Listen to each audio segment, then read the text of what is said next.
tout d'abord, ça a été évoqué, mais je vous le reprécise, les métiers de la prévention et de la sécurité privée regroupent différents domaines d'activité, à la fois la surveillance, le filtrage, la distribution, la télésurveillance, l'incendie et l'aéroportuaire. Donc on voit bien déjà à travers cette liste des différents domaines d'intervention la palette relativement large que recouvrent ces professions.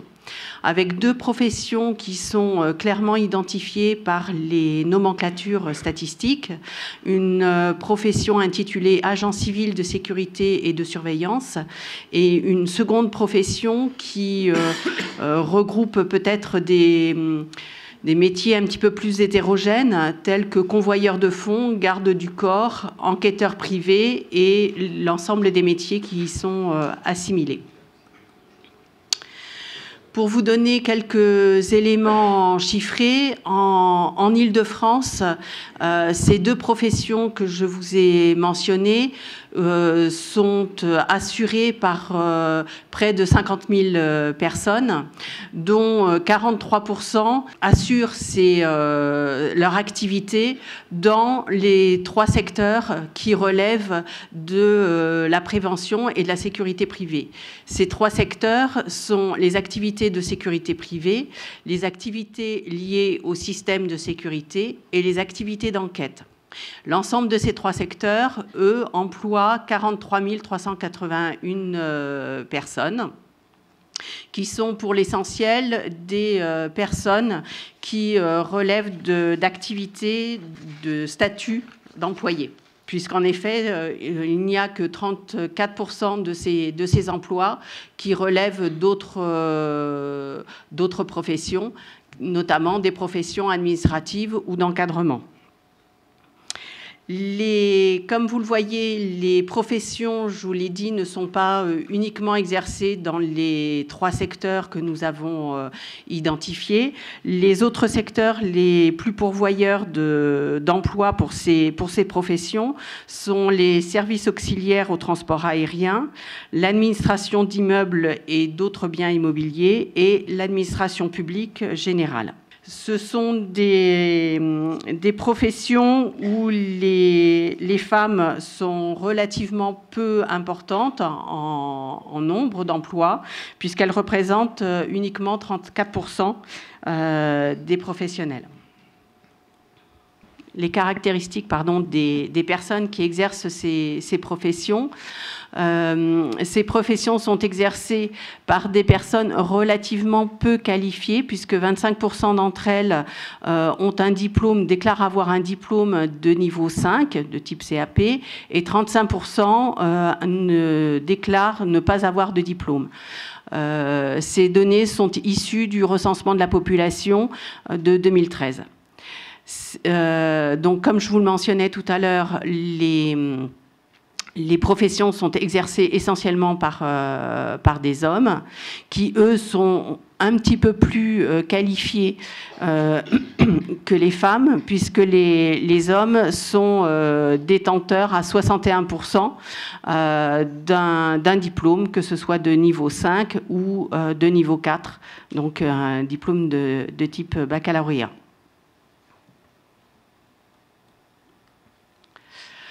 Une forte concentration des secteurs, des entreprises relevant de ce secteur d'activité en Île-de-France.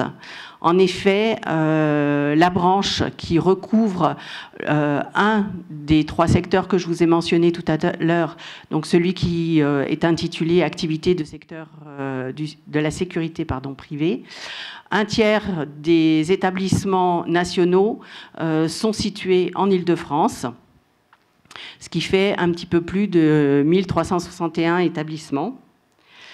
Et ce tiers d'établissements concentre 44% des salariés qui relèvent donc de ce secteur d'activité. Et sur ces 44% de salariés, 69 sont localisés à Paris et en Petite Couronne, sur les 3 départements de la Petite Couronne. Ce qui montre bien là aussi une forte concentration territoriale sur ces activités.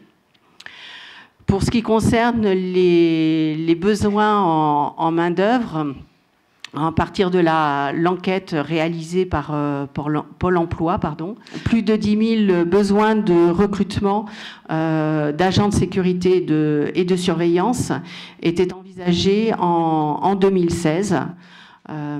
Et ceci, ça représente 36% pour l'Île-de-France des recrutements envisagés pour ce secteur ou pour ces professions-là au niveau national. Donc là aussi, une forte demande, avec une difficulté de recrutement déclarée par les entreprises de l'ordre de 44%, ce qui est un niveau relativement élevé, puisque 8 points au-dessus d'une moyenne nationale pour l'ensemble des métiers. Alors pourquoi ces difficultés de recrutement ?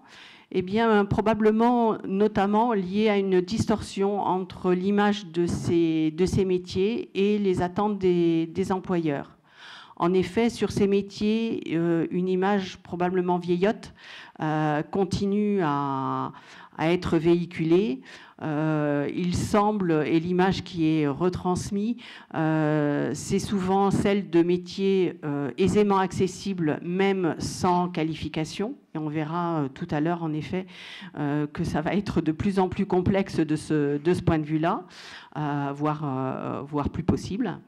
Une image de métier, évidemment, masculin, avec un côté un petit peu caricatural de gros bras.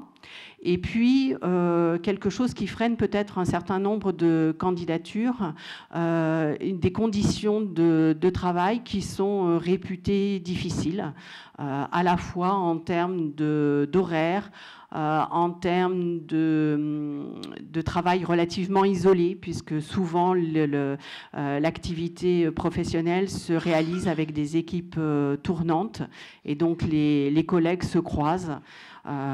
Voilà. Et puis des métiers qui sont jugés de plus en plus dangereux. Et tout ceci pour des salaires qui parfois sont perçus comme étant peu élevés. Et la réalité de ces métiers, c'est qu'il est nécessaire d'avoir une bonne maîtrise du français, tant à l'oral qu'à l'écrit, d'avoir une bonne présentation, et puis d'être en mesure d'utiliser des outils qui sont de plus en plus technologiques. Je pense par exemple aux outils liés à la surveillance à distance, mais d'autres éléments aussi. Ce sont des métiers qui cherchent à se féminiser. On a vu la faible part actuelle des femmes dans ces métiers. Ce sont des métiers qui sont réglementés, puisqu'en fait, pour exercer ces métiers, une enquête de moralité est exercée. Et ça constitue parfois un frein pour un certain nombre de candidatures. Et puis, comme le mentionnait le préfet tout à l'heure, une carte professionnelle est soumise à l'obtention d'une certification et doit donner lieu à un renouvellement tous les 5 ans à travers le suivi d'une formation continue obligatoire. Donc en effet, la formation constitue un enjeu fort pour ces métiers.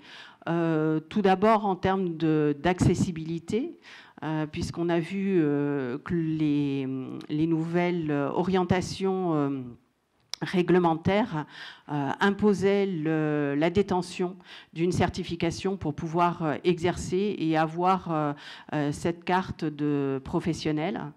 Et nous avons pu recenser une trentaine de certifications aujourd'hui mises à disposition des professionnels pouvant permettre d'obtenir cette carte professionnelle. Je vous les ai mentionnés sur la diapositive.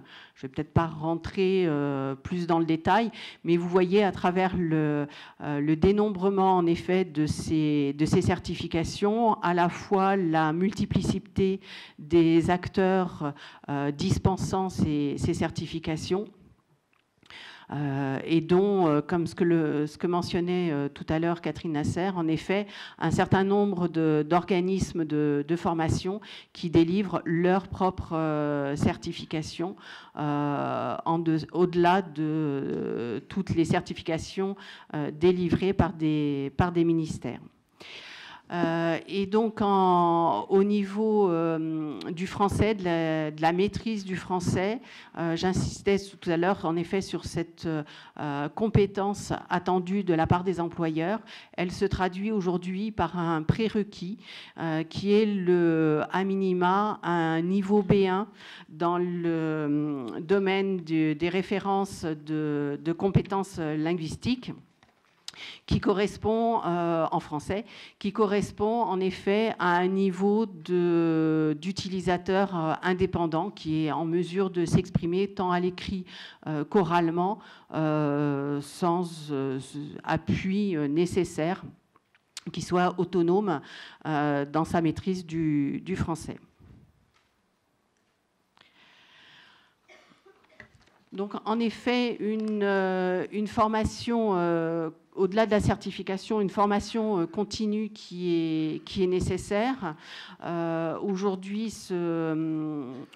se prépare, comme il a été mentionné, un certain nombre de descriptions de contenu sur le maintien et l'actualisation des compétences qui sont en cours d'élaboration et en attente d'un arrêté ministériel décrivant en effet le contenu précis de ces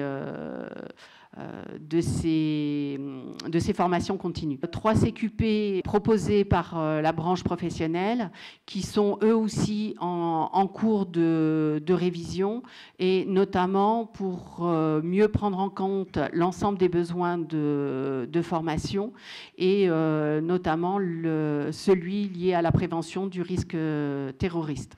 Aussi la prise en compte de besoins de formation technologique. En effet, je vous le mentionnais tout à l'heure, les équipements utilisés ont recours à des technologies de plus en plus pointues. Je vous donnais l'exemple tout à l'heure de la surveillance à distance, c'est aussi le cas de l'utilisation des drones. Alors, un petit balayage très, très rapide sur les 3 CQP délivrés par la branche. En Île-de-France, ce sont 62 organismes de formation qui délivrent ces CQP, soit 19% des organismes de formation délivrant ces CQP au niveau national. Et les organismes de formation qui délivrent ce CQP ont enregistré en 2015 34% des candidats au niveau national, donc qui sont enregistrés sur des organismes de formation franciliens, avec une concentration de ces organismes de formation sur 3 départements, le département des Hauts-de-Seine, celui de Seine-Saint-Denis et celui du Val d'Oise, qui correspond bien là aussi à la concentration d'activités que je vous ai mentionnées tout à l'heure. À l'échelle nationale, les candidats qui se présentent à ces CQP sont en très grande majorité des demandeurs d'emploi non indemnisés, ce qui laisse à penser qu'il s'agit pour un certain nombre d'entre eux, en tout cas, de demandeurs d'emploi de longue durée. Le financement de ces formations sont prises en charge par différents acteurs. Pôle emploi, d'une part, mais aussi de façon importante les candidats eux-mêmes et un soutien aussi des conseils régionaux. Les candidats qui se présentent à ce CQP sont relativement faiblement qualifiés, puisque 24% d'entre eux affirment détenir le brevet des collèges et 30% d'entre eux déclarent ne pas avoir de diplôme. Concernant le CQP des agents de sûreté aéroportuaire, un phénomène assez similaire, mais un nombre d'organismes de formation, et c'est bien normal, plus restreint. 17 organismes de formation en Île-de-France, ce qui représente 35% des organismes de formation dispensant ce CQP au niveau national. Une très forte concentration des candidats, puisque 50% des candidats se présentent en Île-de-France, avec là aussi une très forte concentration territoriale, notamment dans le département du Val d'Oise. Là aussi, au niveau national, les candidats sont pour la plupart des demandeurs d'emploi non indemnisés. Et le financement de cette formation est pris en charge par Pôle emploi. On voit sur ce CQP une prise en charge un petit peu plus importante que sur le CQP précédent des conseils régionaux. Les candidats ne sont plus que 16% à prendre en charge eux-mêmes cette formation. Et les entreprises apparaissent comme un financeur nouveau sur le financement de cette formation. De la même façon que tout à l'heure, des candidats relativement peu qualifiés, même si en effet sur la préparation de ces CQP apparaissent plus d'un quart des candidats disposant d'un baccalauréat. Et concernant, j'en termine là, le troisième CQP proposé par la branche, celui des agents de sécurité cynophiles, 4 organismes de formation en Île-de-France, qui représentent un petit peu plus d'un tiers des organismes de formation dispensant ce CQP. En revanche, très peu de candidats en Île-de-France. Voilà. À l'échelle nationale, les candidats sont pour les deux tiers, oui, des candidats demandeurs d'emploi non indemnisés, et les financeurs sont principalement les conseils régionaux, l'OPCA, donc les entreprises à travers l'OPCA, le DIF, qui n'existe plus et qui est remplacé par le CPF, et les candidats qui eux-mêmes financent cette formation directement. On arrive, enfin, les candidats qui se présentent à ce CQP sont un petit peu plus formés que ceux qui se présentent aux 2 autres CQP, puisqu'on a plus d'un tiers d'entre eux qui ont un baccalauréat et un quart d'entre eux qui détiennent un brevet professionnel et 18% le brevet des collèges.